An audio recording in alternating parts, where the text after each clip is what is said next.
ចាសូមជម្រាបសួរបងប្អូនកូនក្មួយទាំងអស់ទីមេត្រីនៅសល់រយៈពេលតែ2ថ្ងៃទៀតប៉ុណ្ណោះពិធីបុណ្យចូលឆ្នាំថ្មីប្រពៃណីជាតិឆ្នាំមមេអត្តស័កពុទ្ធសករាជ2569នឹងឈានចូលមកដល់ថ្ងៃទី3គឺជាថ្ងៃស្រង់ព្រះ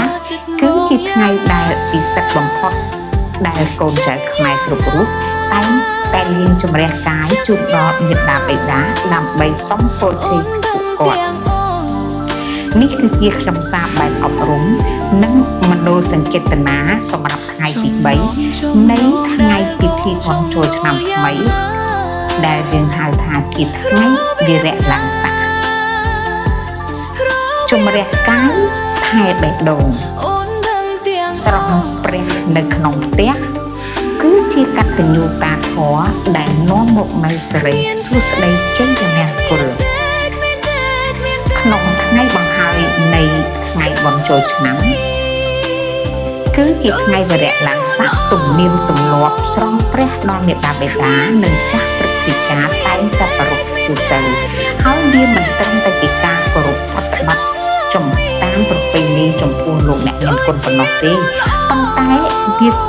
តាំងជាឱសថដ៏ពិសេសពិសាលសម្រាប់ព្យាបាលផ្លូវចិត្តមនុស្សចាស់អត្ថន័យទឹកសម្រាប់ថ្ងៃស្រង់ព្រះទឹកអប់ការភ្ញីជំរះនៅភាពហត់នឿយនិងភាពសោកសៅដែលមានកន្លងមកនៅក្នុងឆ្នាំចាស់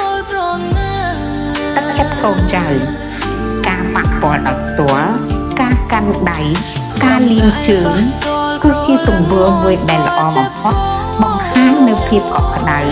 ហើយធ្វើឲ្យលោកទាំងពីរអាចស្រាក់ស្រាលបាននៅទុក្ខកង្វល់ទាំងឡាយវិបត្តិផ្លូវចិត្តដែលកើតមានទាំងប្រមាណការគិតថាខ្លួនគាត់ដែលស្ថិតនៅក្នុងស្ថានភាពឯកោក៏ត្រូវបានរលាយបាត់ពរជ័យពីមាត់ព្រះរស់មានពរជ័យណាដែលល្អត្រកាលជាងពរជ័យដែលចេញពីមាត់មេត្តាបិតានោះទេពិសេសគឺក្នុងខណៈពេលដែលពួកកូនកំពុងតែ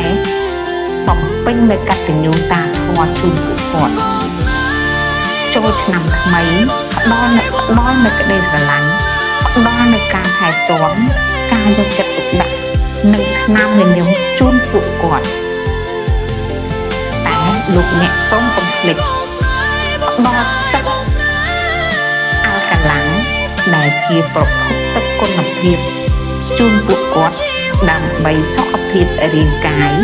មាំមួនរស់នៅជាមនុស្សត្រជាក់សម្រាប់កូនចៅតរៀងទៅជាយូសូមរំលឹកថាក្រៅពីការស្រង់ព្រះជំរះកាយខាងក្រៅសូមលោកអ្នកកុំភ្លេចស្រង់កោសិកាខាងក្នុង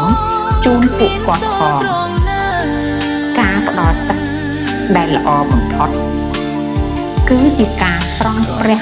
ខាងក្នុងដែលជួយឲ្យរាងកាយរបស់លោកតាលោកយាយស្រស់ថ្លាត្រជាក់ត្រជុំនិងមានសុខភាពល្អពេញបរិបូរណ៍ស្រឡាញ់អ្នកមានគុណគឺផ្ដល់ភាពត្រជាក់ត្រជុំទាំងផ្លូវកាយនិងផ្លូវចិត្តផងដែរតើលោកអ្នកដឹងទេថាទឹកដែលលោកអ្នកពិសារាល់ថ្ងៃនេះអាចคล้ายទៅជាខែលដើម្បីការពារសុខភាព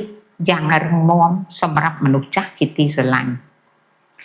វាលើសពីការបំបត្តិការស្រែកទឹកឬក៏គឺជាការបំពន់កោសិកាទឹកអាល់កាឡាំងគឺជាអាថ៌កំបាំងនៃសុខភាពមាំមួនរបស់មនុស្សចាស់របៀបវិរៈក្រោយនៅក្នុងវីដេអូក្រោយនាងខ្ញុំនឹងជម្រាបជូនអំពីទឹកដែលផ្ដល់នូវអត្ថប្រយោជន៍សម្រាប់មនុស្សចាស់ប្រសិនជាមានចម្ងល់អាចទំនាក់ទំនងបានតាមរយៈទូរស័ព្ទ081 643 650មកកាន់ Careju ឬ www.carejucambodia.com សូមអរគុណជម្រាបលា